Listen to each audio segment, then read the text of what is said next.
Like, I'm a delusional bitch, so I'm like, love is great. I don't know if I have a love language. My love language is acts of service. Gift giving. Definitely physical touch. Quality time. The first one being words of affirmation. Ooh, my love languages. Quality time is a big one. Oh, I like that. Yeah. It used to be physical touch, but then I swear, like I've changed. Now I'm like, don't touch me. So that definitely changed over years. My love language is definitely words of affirmation. I also like, gift giving, but definitely words of affirmation. I need to know that I am okay, that I'm doing okay, that you're happy. Just affirm me, affirm me. My love language is everything. Everything? Did you do like the test before? I did. Okay. Well, no, the test didn't say everything. I'm just saying I like okay. everything. But no, I think my love language is definitely physical touch. I never used to like physical touch, but now that I'm older, I like it more. Oh, we swapped. I'm like, maybe I'll get back there. Yeah, someday. I like it now, and I like words of affirmation. Oh, yeah, I love that. I know receiving gifts. Receiving gifts Yeah, one? receiving I feel gifts. like giving gifts is my love language. That's not on the test, but I like to give a really thoughtful gift to somebody. Yeah. I'm like, is feeding somebody on? It should be. Someone should feed me. I would feed someone. See, That's and my I love like to language. be fed. I like to be fed. That's what I'm saying. Like, I like to be fed. That would be someone's love language for me. I think my love language would be physical touch. I'm very touchy-feely. I like to be all up under my person and loved and touched and kissed. Also, gifts. I like to receive gifts, but I also like to give gifts as well. What kind of gifts? Anything. Like if Gucci it's, bags? No. Birkin bags? Even if it's like something so small, like, if I know, their favorite snacks, I like to just go and like pick them up their favorite snacks or have them, bring me my favorite snacks at random. Just My love language is quality time, I think, Yes. and words of affirmation. I need to know that you love me. My love language is quality time because why would you want to hang out with me if we're together? Like, what are you going to be doing besides dating me? If you date me, what else are you going to do? Period. But date me. Period. Yeah, I know that's right. My top two love languages are quality time and acts of service. Quality time because I love just being in the company and the presence of the person, that I'm dating or that I'm with, because I just feel like shared time is just, I connect more with them. Yeah. And acts of service because for me, the little things count. Like for me, the little gestures, the thoughtfulness, like the things that I don't have to say for you to do, that you just do on your own, you know? So that's for me. I know my love languages. When I found out about love languages, okay, I said, let me look them things up. Let me see. And my two biggest love languages are physical touch and quality time. No, go ahead. No, go ahead. I was just gonna say,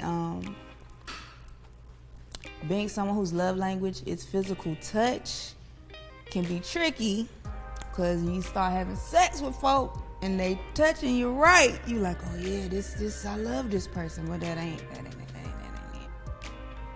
it. I would say I'm usually kind of ashamed of some of my love languages because once I figured out what one of my real love languages were, which is I love gifts and to be spoiled and stuff like that. I felt like people would feel like, oh, you're a gold digger because you like those things, but I'm not, because I actually give it back too. I like gifting. I like spoiling in my own way, but that's one of my love language, and quality time.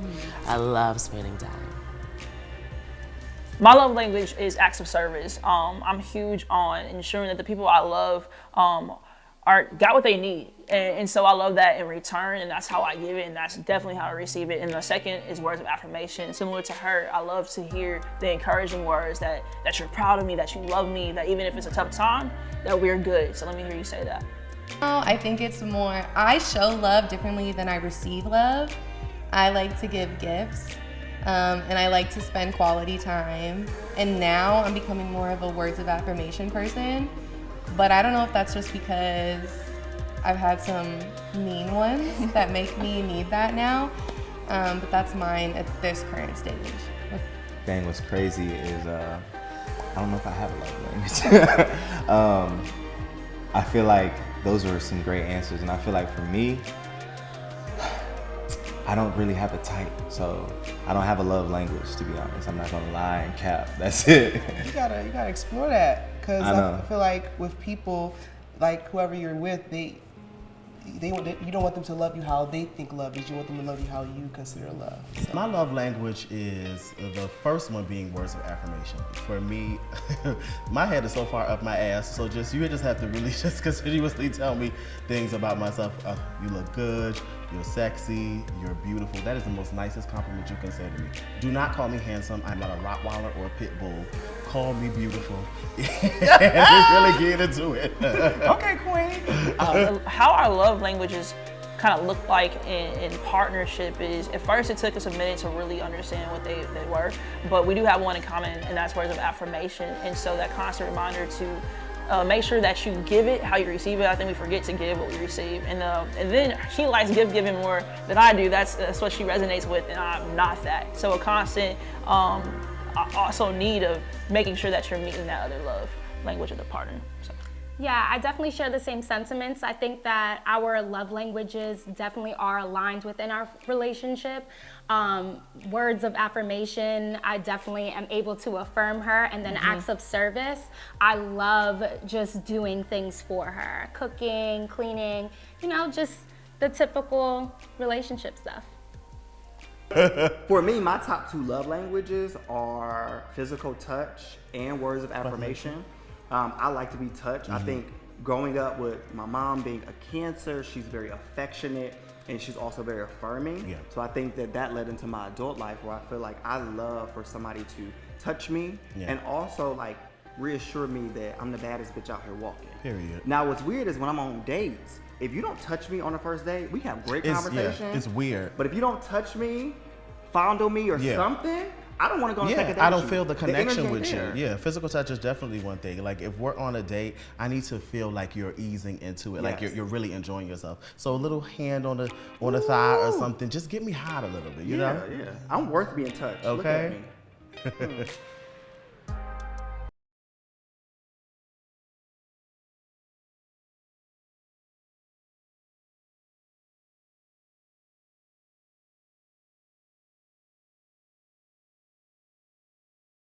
I definitely feel like the way that I love was influenced by seeing my parents love each other, the good and the bad.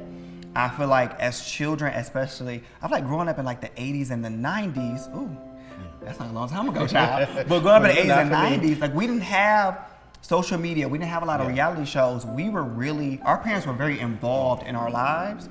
And so we watched them go through a lot of things. And so watching my parents experience love, like I said, the good and the bad, made me see what I do want and then what I don't want. Actually, it's different for me specifically because I want to see I wanted love that's outside of what they had. Their love was a bit more I feel like it was just more disciplined. For me, I'm into romance, I'm into wooing, I'm into all that stuff, and they really didn't do that. And I think that's because of their traditional background. So for me, watching like all those lovely, sappy 90s shows and all those things, that's something that I'm really interested in, and that's how I see love.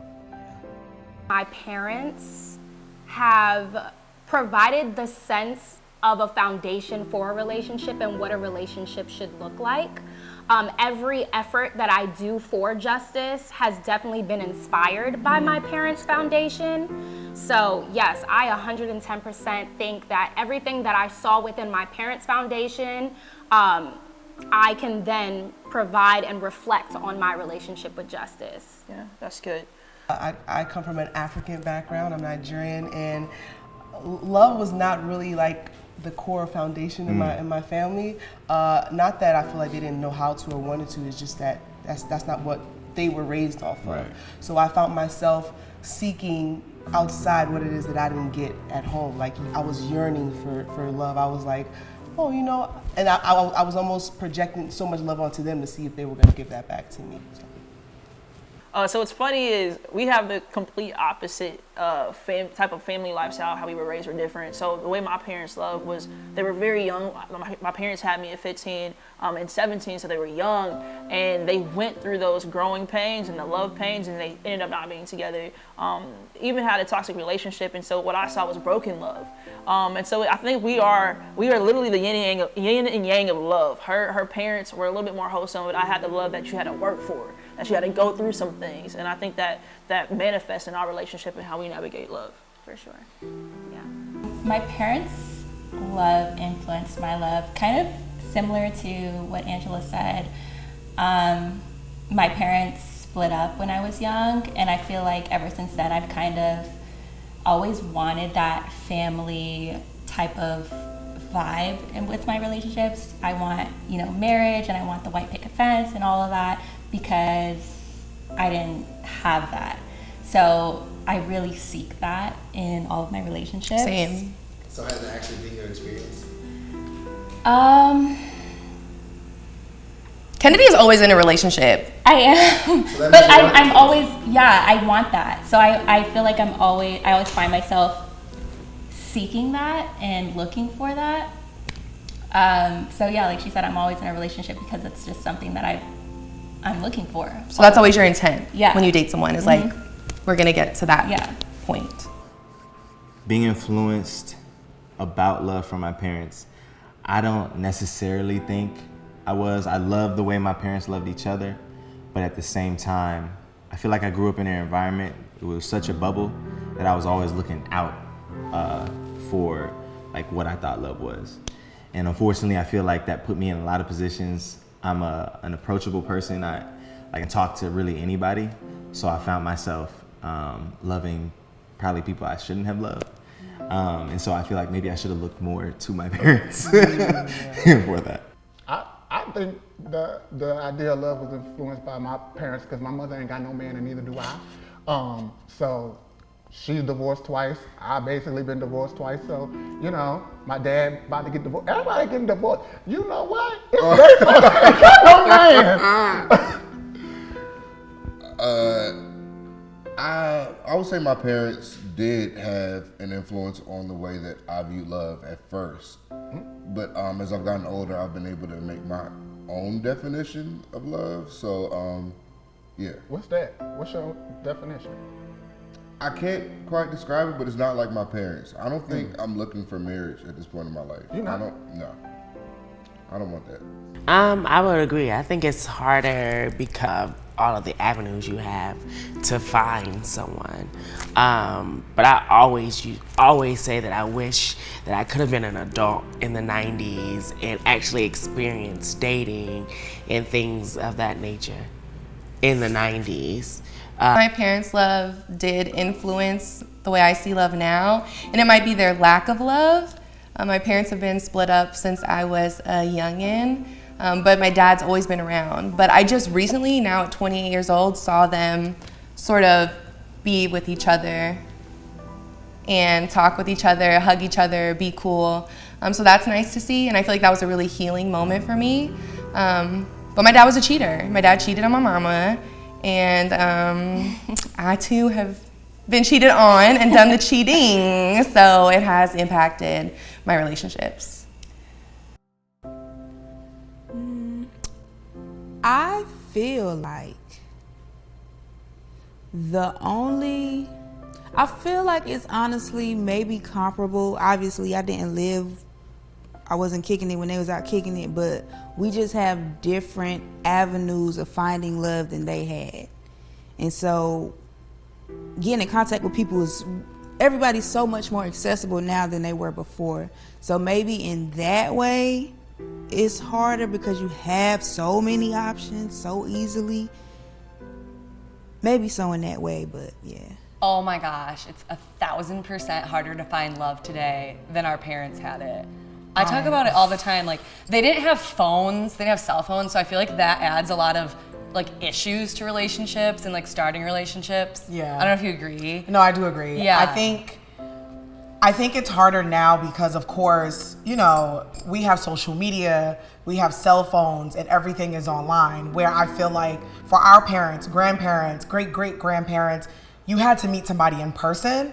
Yeah. And I also do feel like people were a little bit more forward than they are now. I feel like now people are a little bit more insecure. Everybody hides behind Everyone's their phone. like, especially here in LA, I feel like, because I date men, and I feel like men will stare at you, but they won't really speak to you. Oh my gosh, yes. You'll see like a really hot guy at a bar, and I'm like, hey, talk to me, and then they don't ever say anything. And then you do the little like people aren't test. hesitant to slide in your DMs though, and then it's like, I don't know you, I don't know your vibe. Isn't that weird when someone slides into your DMs, but then they see you in public and they they're won't like, speak? I think I know you from And online. that's what I think the difference is, because back then I think people were a little bit more forward. Yeah. And I feel like now it's like, or they'll see you and then they'll DM you and be like, hey girl, I just seen you at this party. Yeah, like I explain these to my parents, and they're always like, I never had to worry about that. Must be nice. Yeah. Must be nice. That's a good question. Specifically, well, my parents are African, so I feel like, I'm not gonna say that they were chosen for each other, but they don't really have like a specific courting experience. And I don't think we can say that love is different, finding love is different from what it was back then. Like for me, specifically, we use dating apps. I started dating when you know, like around social media time. So I don't really know specifically how it was for them. I do think that people are more intentional back then. Yeah, I think it was very interesting. When I asked my mom like how her and my dad met, it was such a, I feel like regular, like it was an abnormal story, because my parents met through mutual friends, and my dad took my mom to a club, and they were just friends. And they were at a club, and my mom has a beautiful body and shape. They were at a club, and a guy walked past and slapped my mom's ass. And then my dad started fighting the guy, and then him and my mom left the club, and then like had 3 kids. So their situation is like very love. I don't have a story like that. Yeah, their situation is like my very father love sent for my mother, and they got married. That's really what that is. It's not no fun story like that. Like my mom, it was like Jocelyn and Stevie J. Like it was like, and it was like they're growing up with them. Like their love was very exciting and very fun. And I think that's something that I look forward to. You know, they didn't stay married. They stayed married for 20 years, and after that, they got divorced. But throughout childhood, they were just like, you could tell they were friends. There was a huge friendship there. I think that's beautiful. Mm-hmm. So, do you think it's harder to find love today compared to your parents? I absolutely do think it's harder to find love today more than it was for my parents back in the 70s or whenever the fuck they fell in love. Yeah, for sure. You? But your parents are still together, so it's different. Yeah. I don't know if my parents ever, like, I don't know if they was really in love with each other. They didn't stay together. So I don't know if it's easier or harder. They're not together. Yeah, I understand. Or harder. They're not together. Yeah, I understand.